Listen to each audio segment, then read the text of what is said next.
오늘의 말씀은 신명기 19장 1절부터 13절까지 말씀입니다.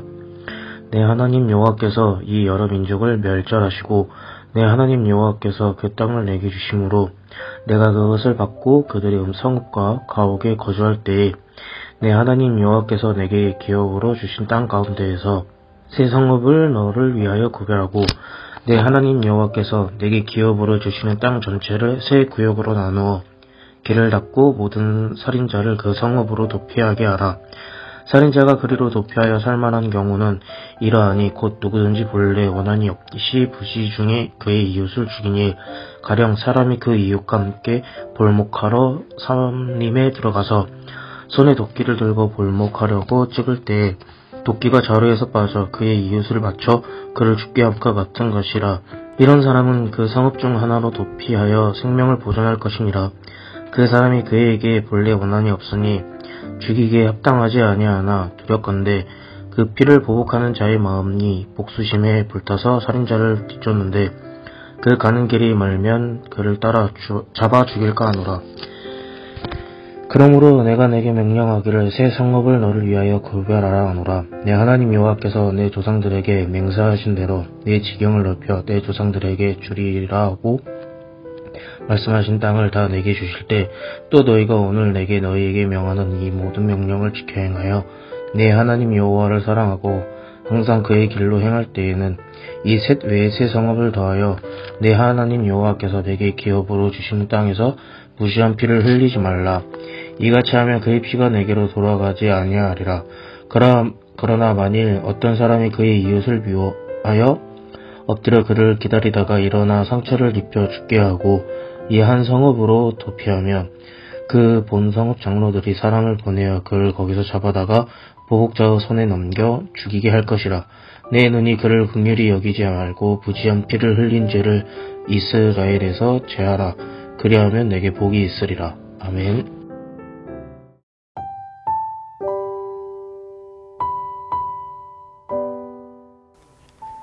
신명기 말씀을 넓은 문맥에서 보자면 십계명에 대한 해석이자 세부 적용으로 볼 수 있습니다.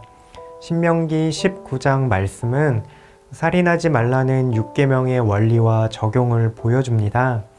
살인하지 말라는 명령은 살인이라는 그 행위만 안 하면 그만이 아니죠. 보다 적극적으로 생명을 존중하고 지키고 소중히 여기라는 의도를 담고 있습니다. 그러한 측면에서 하나님께서는 생명을 보호하고 지키기 위해서 도피성이라는 제도를 마련해 주셨습니다.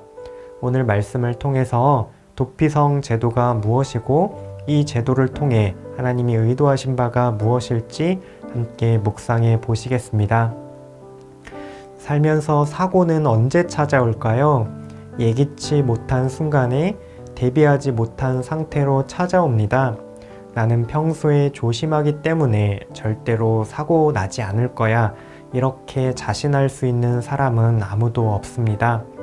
마찬가지로 누구에게나 의도치 않게 다른 사람의 생명을 해치는 상황을 겪을 수도 있습니다. 5절에서도 한 가지 예를 들어주죠. 숲에서 도끼질을 하다가 우연치 않게 도끼가 자루에서 빠져 날아가는 경우가 있을 수 있습니다. 주위에 아무도 없으면 다행이겠지만 도끼가 날아가 사람을 맞추는 경우 심하면 목숨을 잃기도 합니다. 그야말로 사고로 벌어진 일입니다. 아무리 사고라고 해서 사람의 목숨을 해한 것에 대한 책임은 사라지지 않습니다. 피해자 유가족들에 의해서 보복을 당할 위협에도 노출됩니다. 그렇다고 일반적으로 의도한 살인과 똑같은 무게로 처벌하자니 당사자에게는 너무나도 가혹한 일이 될 텐데요. 이러한 상황을 해결하도록 하나님께서는 도피성을 주셨습니다. 도피성에는 원한 없이 알지 못하는 순간에 타인의 생명을 해하는 경우 들어갈 수 있었습니다. 부지 중에 알지 못한 순간에 살인한 자는 평생 도피성 안에서 살아가게 됩니다. 한편으로는 창살 없는 감옥과도 같죠. 평생 활동 반경이 도피성 안으로 제한된 상태로 지내게 됩니다. 그런 의미에서 피 흘린 것에 대한 죄책을 도피성에서 감당하게 된다고 볼 수 있습니다. 동시에 피에 대한 보복자가 그를 추격해 오더라도 도피성에 들어가면 보호를 받을 수 있게 됩니다. 이처럼 도피성은 피 흘림에 대한 공의가 실현되는 장소인 동시에 지은 죄과 이상으로 형벌을 받지 않도록 자비가 실현되는 장소이기도 합니다. 민수기 35장을 보면 도피성은 레위인들에게 할당된 성읍이었습니다.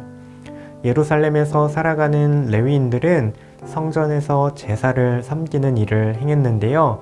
반면 각 지방에 흩어져서 살아가는 레위인들은 말씀으로 하나님과 백성들을 섬겼습니다. 레위 사람들은 백성들에게 율법을 가르치는 일을 했죠. 많은 학자들은 부지 중에 살인한 자는 도피성에서 살면서 아마도 레위인들의 수종을 들지 않았을까 추측을 하는데요. 그렇다면 도피자들은 남은 평생토록 레위인들을 통해서 하나님의 율법의 말씀을 귀로 듣게 되겠죠.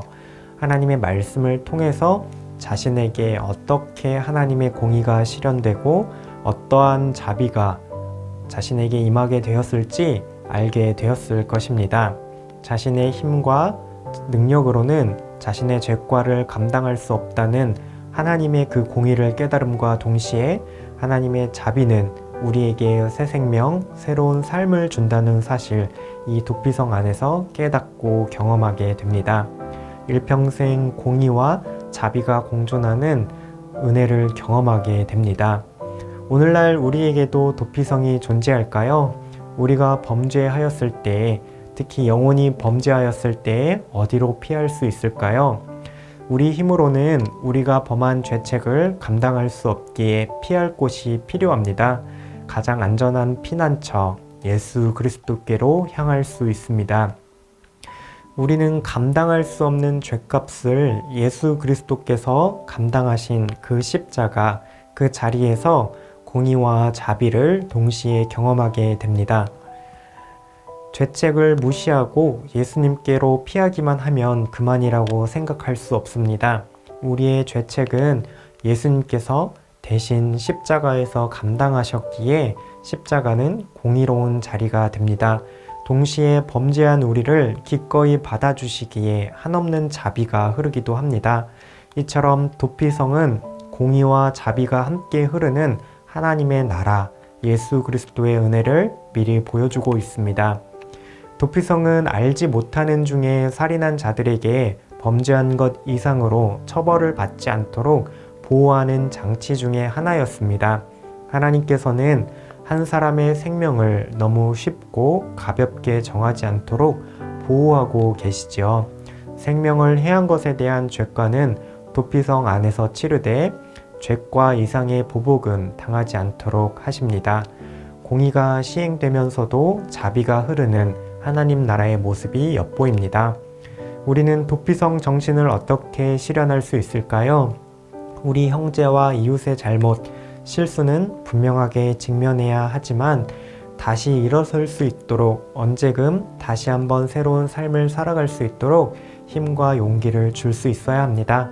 궁극적으로 우리의 도피성이 되신 예수님으로 인해서 우리가 누리게 되는 은혜가 얼마나 큰지도 볼 수 있어야 합니다. 우리를 위해서 대신 죄과를 감당하시고 우리에게 새로운 삶을 허락해 주시는 공의와 자비의 예수 그리스도, 그분의 은혜를 누리며 살아갑니다. 우리를 향하신 하나님의 공의와 자비를 생각하며 우리도 생명을 살리기 위해 힘쓰는 하나님 나라 백성으로 살아가시기를 바랍니다. 함께 기도하시겠습니다. 예수님이 십자가에서 감당하신 우리의 죄과가 얼마나 큰지 하나님의 공의를 깨닫는 눈을 주옵소서.